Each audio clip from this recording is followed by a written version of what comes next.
Alright, so we're going to be divesting some Ivobase flasks. I had a comment from one of my other videos on what the denture looks like when you isolate the teeth using the Panasil putty. So I said, hey, why not? Let's put a video on together. So this video is just going to be about deflasking the Ivobase flask, how I do it, using the Renfert chisel, and real down and dirty. And I'll show you how the Panasil held up during the injection process. So just an Ivobase flask. First thing you want to do is get rid of the clips on the side. And what I always do is I hit the red knockout first, and I just hold the flask right here. And what I'm actually doing is stabilizing this top part while hitting this. So just give it a couple whallops. That comes right off. Do the same thing on the other side. Now on the other side, what I'll do is I'll hold it down here, and while hitting it through this side. So just give that a little bit of knockout. Nothing's harmed. All right. Go ahead and use the other flask the exact same way. Red knockout first.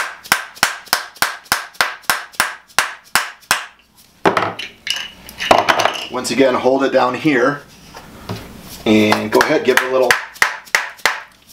smack with the old hammer. The hammer that I'm using is actually a dead blow hammer. You notice most hammers will actually, when you hit something hard, it'll bounce back.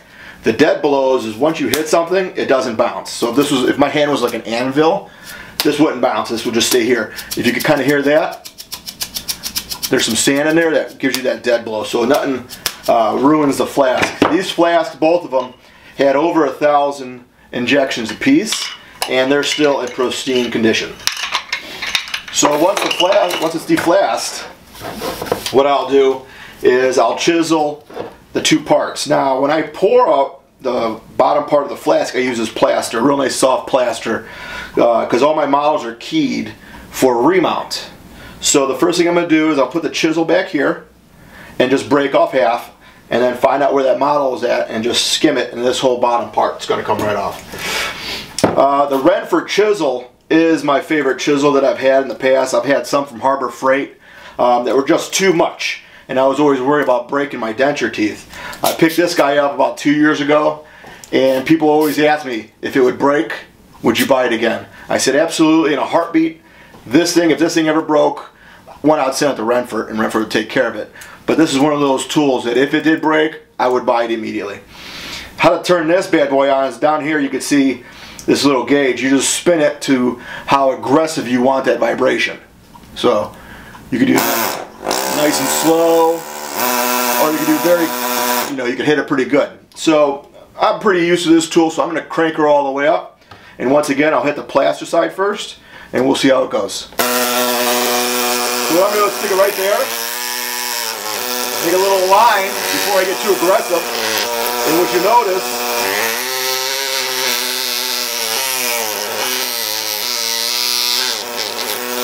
it just pops out right there. And I do put separator on the model because once again, this is keyed and I will be remounting it. So right there, I mean, look at that. Easy speasy. Now you can see some of that Panasil putty right there, and I know this is the maxillary model just by the way I sprued it. So for the top part, I'm not worried about damaging the teeth because the Panasil putty is actually protecting my teeth. But the exact same thing, you never want to pry on the denture itself. But if you had to pry something, I mean the Ivobase has these sprues, so once in a while I'll dig right in there and pry it off. But I'm going to do the exact same thing I did with the plaster and just get the back part here, and the whole thing will come apart. Let's see how it goes.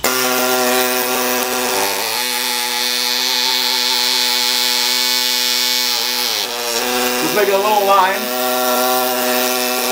Follow the line. I know where that denture's at because I have this much stone up here, so you can be a little aggressive.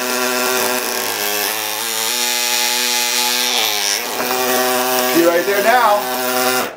When I have something like that, what I'm actually going to do is use this sprue right here.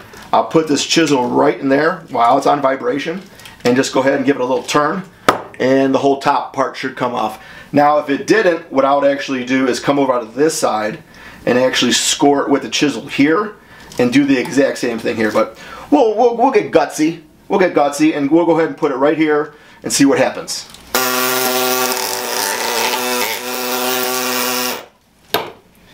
So, like I said, it's going to come apart like that. Now, some videos are actually going to put their putty or their material on the pallet. The reason I don't like doing that, there's two reasons. Sometimes the Ivobase will actually inject on top and below the putty, which will give you this funky pallet that you're going to be grinding all day. But the biggest reason I keep it like this is just in case you have to glue one of your teeth in. We all have to do it after boil out.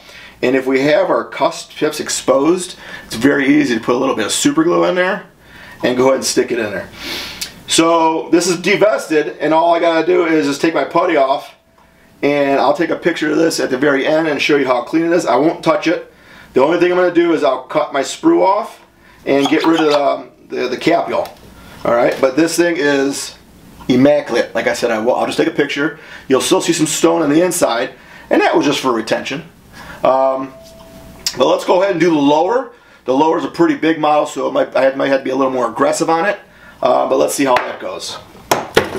Once again, we're going to do is start with the putty, the base, and then once we see the model, we'll be aggressive on the other side.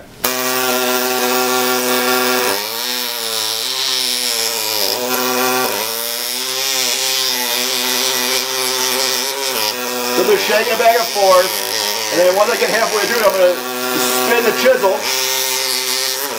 You see how it just breaks apart right there? Now you can follow the chisel all the way around and it'll just come apart.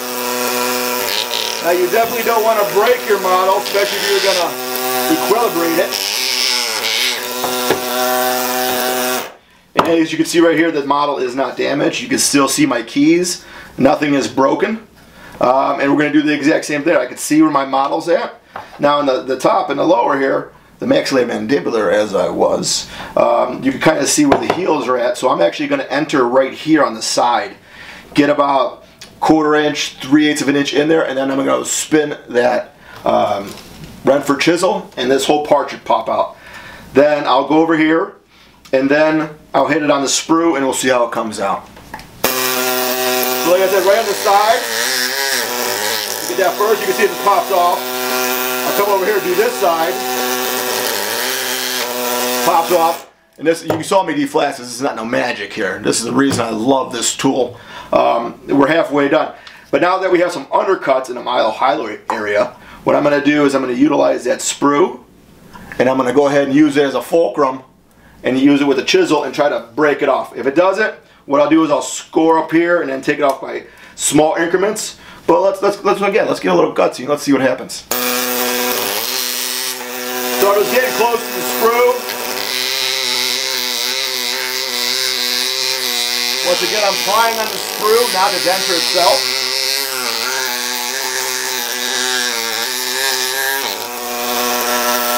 Boom. It's as easy as that. Okay? See, this is what I was worried about on video, is it actually locking in here and, you know, giving me a hard time. But what actually did, this stone broke a little bit and came out very nice. Once again, just take the putty off. Buckle surface is immaculate. And that is thanks to the Panasil putty and the Renfert chisel. I'm going to clean these up. I'm just going to cut the sprues off, and we'll take some pictures in the photo box of what these look like without touching it with a burr.